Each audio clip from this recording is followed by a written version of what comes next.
Qantas boss Alan Joyce has had his wings clipped during a fiery parliamentary hearing.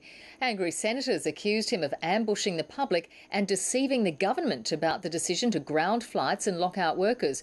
But Mr Joyce stood his ground, insisting he was left with no other choice. Chief Political Correspondent Mark Simpkin reports. Assume the brace position. There's turbulence ahead. You're a bit like Richard Nixon at the moment. You're just trying to talk your way out of this. You're a bit like a McCarthy trial, you know. Let me answer the questions the other way. That's good, because I think you've got a lot of explaining to do as to why you're a rogue employer. The CEO took full and sole responsibility for the airport chaos. To be absolutely clear, I made the decision. So for a momentous decision to ground the entire fleet, to stand down 27,000 employees, that was all on your head? That was my decision, absolutely.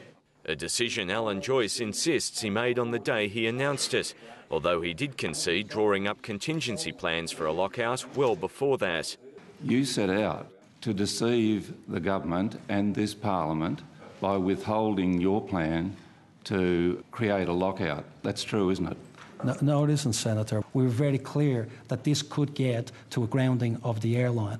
Now, I can't be any clearer than that in terms of our intentions. So you were very clear about everything, but you're very obscure and devious about the fact that you're aiming at a lockout. That's absolutely inappropriate to say. Despite the contingency plans, the airline continued to sell tickets hours after grounding the flights. Honestly, no one had thought about it. The passengers, shut down your company, the passengers are put 100,000 people in turmoil, and no one thought about it. Senator, you've got to understand our number one priority at that point in time was the safe grounding of the airline. I would have thought it would be your passengers. The industrial fight was sparked by the airline's plans to move some jobs and operations offshore. An independent senator and the Greens are now pushing for legislation that would force Qantas to always call Australia home. The bill contemplates locking Qantas inside Australian borders. It would put our business in jeopardy and it would threaten Australian jobs. After 3 hours, it ended with many questions left unanswered. The CEO said he had a plane to catch. We love Virgin. Mark Simpkin, ABC News, Canberra.